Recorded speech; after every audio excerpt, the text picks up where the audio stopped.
Welcome again to my channel. This is Trev from Trevessence, and over here on my channel you get all the shenanigans that matters to your health. Now today we're going to talk about the coconut.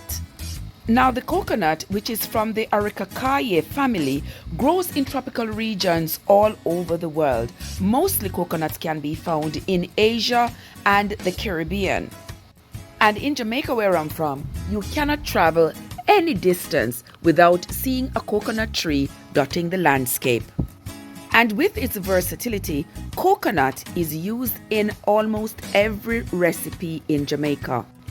But don't be fooled, we don't just use the parts of the coconuts that are edible, we use just about every part of the coconut. Here, I am trying to make a coconut brush. Now, coconut brushes are used to clean your floor. Back in the days when I was a child, we used to get down on our knees and use the coconut brush to shine the floor after we had polished the floor with the genie polish. Those of you who know, you know. Those of you who don't know, you might know very soon. But I tell you guys, this task was not easy. I fight with the brush, I fight with the coconut, and I tried to saw, but I think the saw was a little bit too short. So guess what? I went into my ancestral mode. Yes, I used my 2 feet to hold the coconut in place as I tried to saw off the top. Boy, you should see me sweating. And I saw it and I saw it. And I was determined that I was not going to stop halfway. So I turned it around and I saw it some more. And eventually, guys, I got the top off. So here now is my coconut brush. It kind of mash up in the middle, but that is okay. It can still be used. So if I just push back those little soft fibers in the middle, then it will be just fine and ready to shine the floor. I don't have the time now, but in another video, I'm going to show you how I shine the floor with my coconut brush. But right now, I am anxious to use the coconut itself. I'm anxious to get to the water that is inside of the coconut, and I'm anxious to get to the meat that is inside of the coconut. So watch me oxing out the coconut seed.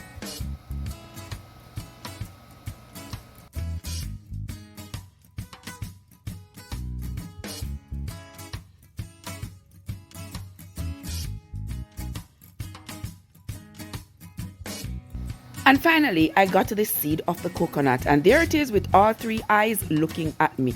But we're not yet done. We are going now to break the coconut to get inside of it. That's where the goodies are. So right here now, I have to use a hammer because the coconut shell is very tough. So I have to use a hammer. Give it a couple of good bangs. Turn it around. Give it a couple more bangs. Yes. And you see the shell starts cracking. Very soon it's going to be open and I will be able to extract the delicious coconut water. And guys, for your health, coconut water is loaded with magnesium, potassium, calcium, all the nutrients that your body needs on a hot summer day. So get you some coconut water. And if you're a diabetic or you're watching your weight, coconut water is the perfect beverage for you with only 45 calories per cup and 11 grams of sugar. And this coconut here really disappoints me, because look how big the seed is and look at the little bit of coconut water that I got out of it. But nonetheless, even that small amount of coconut water is loaded with a lot of nutrients that my body needs. And now I need to get to the coconut flesh. There you have it. The coconut flesh, that white meat, is where the milk happens. Back home in Jamaica, we just put some sugar on this and eat it just like that. But today, we are going to be making some coconut milk. So I'm husking out the flesh out of the shell. I just take a knife, put it underneath the meat and just rock it back and forth. And before you know it, the dried coconut lifts up off the shell, and I have a whole bowl here ready to put in my blender.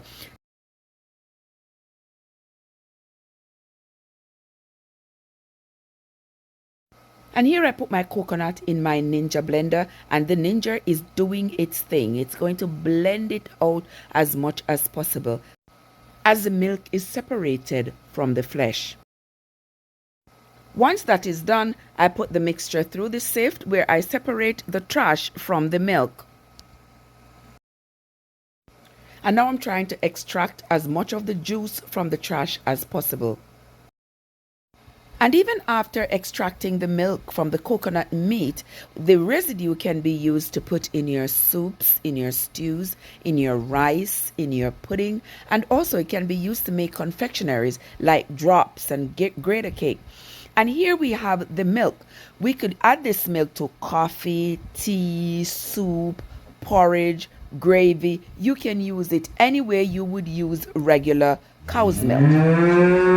But today I feel like I could eat some potato pudding, so I'm going to use this coconut milk to make me some Jamaican style sweet potato pudding. So I had a little powdered coconut milk left over, so I added it to it, and I have some Lasco. I'm going to add Lasco for some flavor. This is some almond essence I'm adding as well. Vanilla, the good old vanilla. You cannot make potato pudding without vanilla. And I'm not measuring anything, guys. I'm putting it in like I know how to. For those of you who depend on a recipe with measurements to make something, I'll post a video for you where you can get all the measurements to make you one of the best Jamaican puddings, sweet potato puddings you'll ever have. I'm adding some lemon zest right there, cinnamon, powdered cloves, crushed pimento, a little bit of salt, and some sugar. And I nearly forgot my nutmeg. How could I? No pudding is ever complete without nutmeg.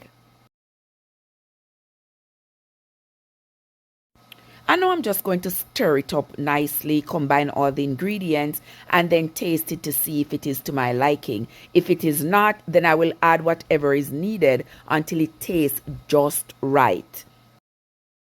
Y'all remember like Goldilocks and the porridge? Yeah, maybe it needs a little bit more salt, a little bit more sugar, whatever it needs, you can add it.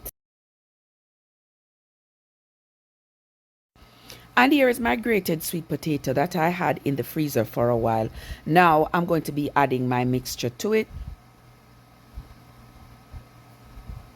And after that, I'm going to add some sugar. I'm going to add flour 1 cup at a time, making sure I mix out each cup properly because we don't want any sugar lumps or flour lumps in our pudding.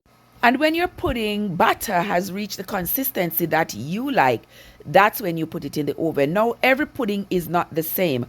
Rule of thumb, the moister your batter is, the softer your pudding is going to be. The thicker your batter is, the drier your pudding is going to be.